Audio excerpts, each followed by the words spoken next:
자, 사기란 없고 분별력 부족만 있을 뿐이다. 여러분, 이 말 들으시면 어떠세요? 좀 도발적으로 들리죠? 아니, 사기꾼이 잘못한 거지. 왜 내 탓을 하냐? 이렇게 생각하실 수도 있어요.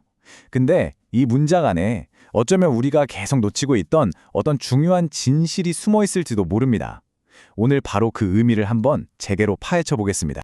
아마 이런 경험 직접적이든 간접적이든 해보신 분들 계실 거예요.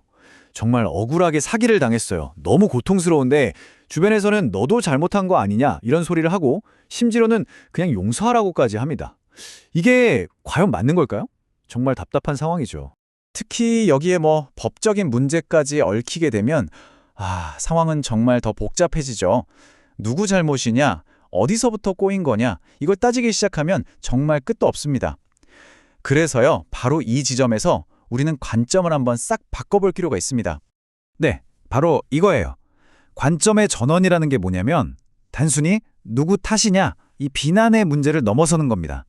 그게 아니라 이 상황에 대한 책임이 나에게 그리고 상대방에게 각각 어떻게 나뉘어 있는지를 이해하는 것.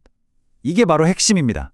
자, 이걸 보시면 좀 더 와닿으실 거예요. 어떤 사건이든 책임이라는 게 절대 100대 0으로 나뉘는 경우는 거의 없다는 거죠. 예를 들어 내 잘못이 70%, 상대방 잘못이 30%일 수도 있고요. 중요한 건 이걸 냉정하게 바라보는 거예요. 그리고 내 몫의 책임, 그 70%는요.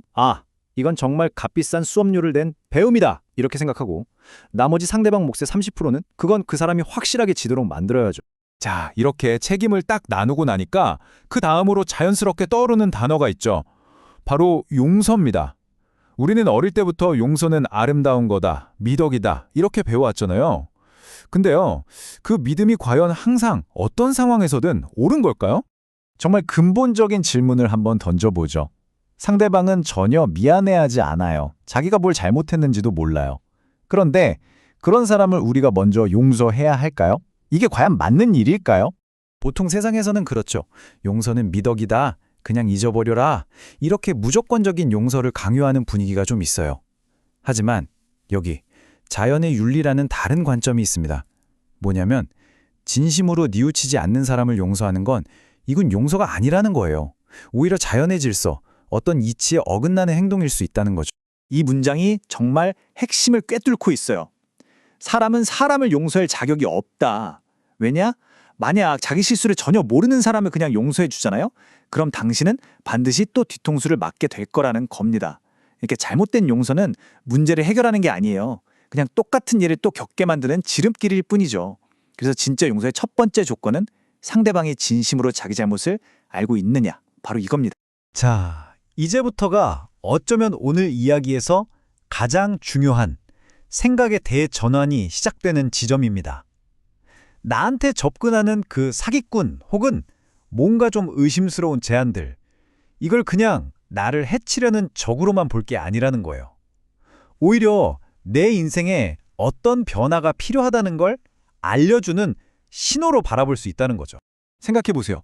왜 하필 지금 나한테 그런 제안이 들어올까요? 그건 바로 당신이 지금 흔들릴 준비가 되었기 때문입니다.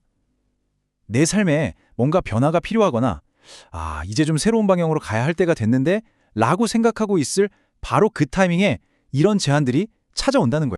그리고 이런 기회들 혹은 시험대라고 할 수 있는 것들은요. 한 번으로 안 끝나요. 이번에 온 걸 잘 처리 못하고 그냥 거절하잖아요. 그럼 다음에 또 다른 모습으로 비슷하게 또 옵니다. 언제까지요? 네, 우리가 이걸 올바르게 대처하고 분별해낼 수 있는 지혜를 갖출 때까지. 마치 레벨업을 해야 다음 스테이지로 넘어갈 수 있는 게임처럼 계속 반복되는 거죠. 그렇다면 대체 이 반복되는 신호를 어떻게 하면 지혜롭게 다룰 수 있을까요? 여기 정말 실용적이면서도 아주 강력한 방법이 하나 있습니다. 바로 3번의 브리핑 법칙입니다. 다른 건 다 잊어버리셔도 괜찮습니다. 딱 이 숫자 하나만 기억하세요. 바로 3입니다. 앞으로 누가 여러분에게 어떤 제안을 하든 이 숫자 3만 머릿속에 떠올리시면 됩니다.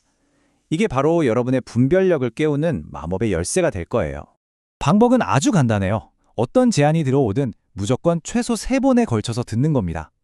첫 번째 들을 땐 그냥 아무 판단 없이 듣고, 두 번째 들을 땐 좀 더 정확하게 파고들면서 듣고, 마지막 세 번째 들을 땐 이 모든 것의 전체 그림을 파악하기 위해서 듣는 거죠.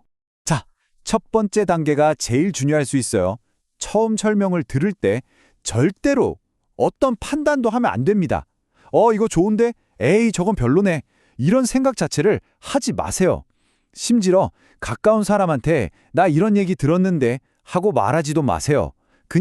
정말 그냥 조용히 정보를 받아들이기만 하는 겁니다. 스펀지처럼요. 이게 왜 중요하냐면요. 내가 아무 반응 없이 그냥 듣고만 있으면 제안하는 쪽에서 오히려 불안해져요. 내가 설명을 잘 못했나? 왜 반응이 없지? 하면서 두 번째 만날 때는 훨씬 더 구체적이고 정확한 자료를 들고 오게 돼 있습니다.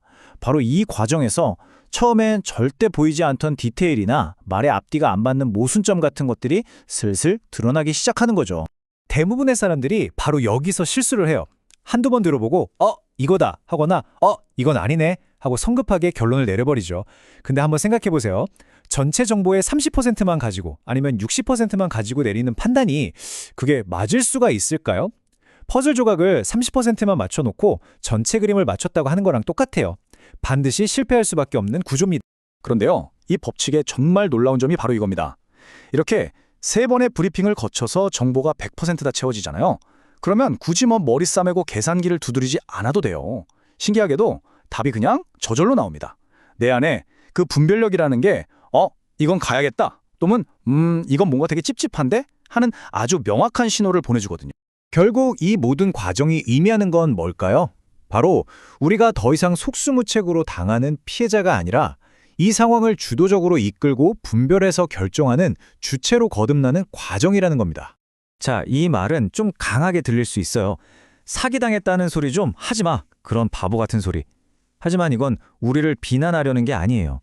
우리를 깨우려는 강력한 메시지인 거죠.